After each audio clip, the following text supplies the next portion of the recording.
So before we jump into the video, I just want to say, I know it took me a really long time to upload this. A lot has been going on. I'm just trying to keep up with everything, but this year I do plan on uploading much more frequently.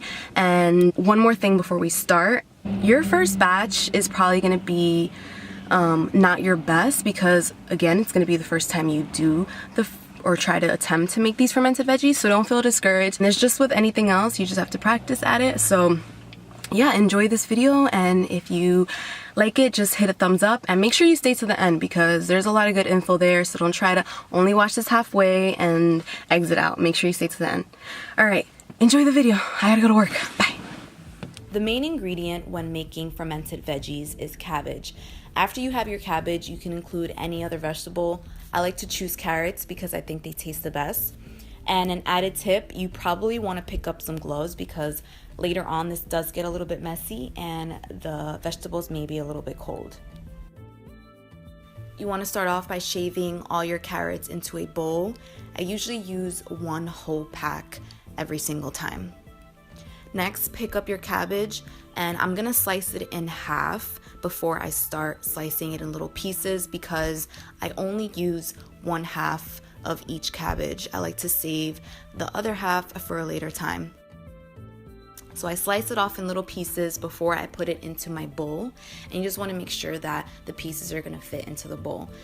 You don't have to use a red and a green one like me, but I just love the way it looks. I mean, can we just admire that for a minute? It looks so beautiful. The colors, I'm telling you, if you use a red one, it's going to come out really nice.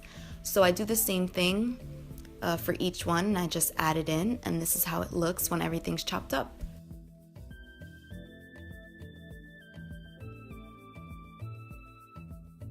By the way, make sure you have a glass of water by your side for later. But first, we're gonna have to start putting in some work. This part is what matters the most. You're gonna take all of your veggies and you're gonna begin squeezing them like hell. Squeezing them like you've never squeezed anything before. Pause.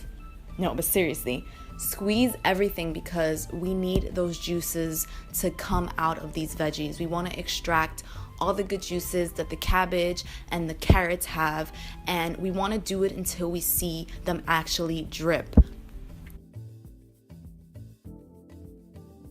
The reason why we want to extract the juices from the cabbage and the carrots is because later on when we put those veggies into a jar to ferment, all those juices, that is where the good bacteria is going to develop. That is where we're going to get our nutrients that are great for our skin. So we want to make sure that we really focus on getting those natural juices out.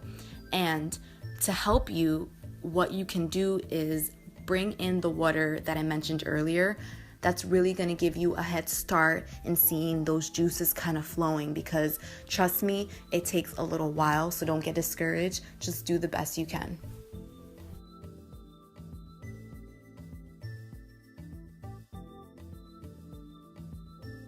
Once you finally start seeing the liquids come out of your veggies, the bottom of your bowl should look something like this, a mixture of all of the colors and the juices together.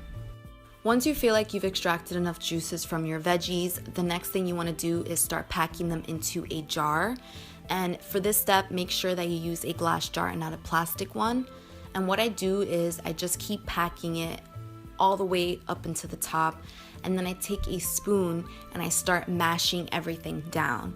And the reason why I do this is because one, the veggies are not going to fit if you just try putting them all into the jar, and two, we want to make sure that the veggies are submerged underneath all of the juices that we extracted, because again, that is where the good bacteria is going to develop, and that's what's going to be the most important part when we begin fermenting our vegetables.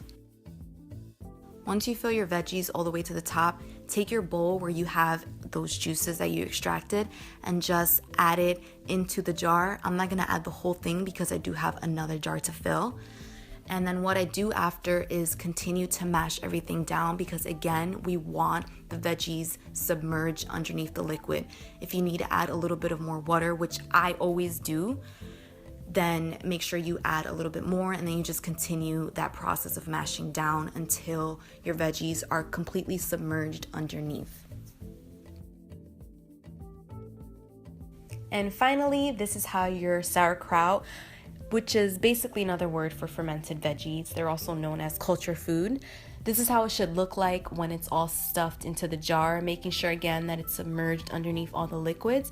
And when you're putting the lid on, you want to put the lid on tight, but you want to check on it every single day and just kind of loosen it up just a little bit because it's going to develop a lot of pressure. You don't want to let too much air in, but you just want to be cautious because you don't want to open it and have it splatter all over your face. This has happened to me plenty of times. Okay, so this part is very important. When you're storing your veggies, make sure that you choose a room that's on the warmer side. So it should be anywhere between 60 and 75 degrees.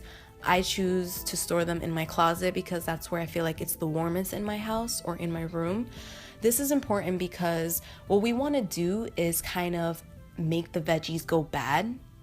That sounds weird, but it's basically just what it is. You want to have the veggies go bad because that's how it's going to build the good bacteria. And if you store it in a colder room, that's not really going to allow the veggies to ferment like we really want them to. Here's how it looks like 7 to 10 days into fermenting the vegetables. This is usually the farthest I'll go. Sometimes I feel like I have gone longer, like a full 2 weeks. But for the most part, it's this. I've heard of people fermenting it anywhere between a month to 6 months.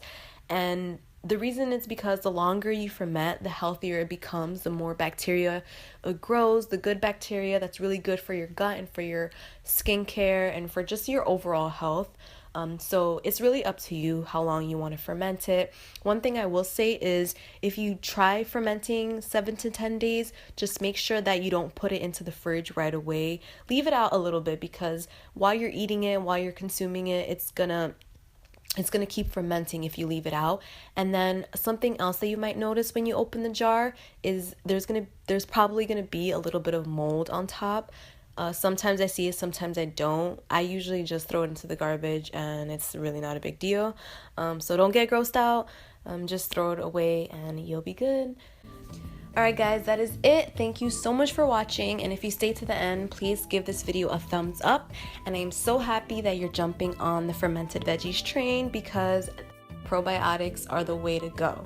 Alright, thanks again for watching. Tweet me, Instagram me if you try these out or if you think about trying it out. Just let me know. Alright, till next time. Bye.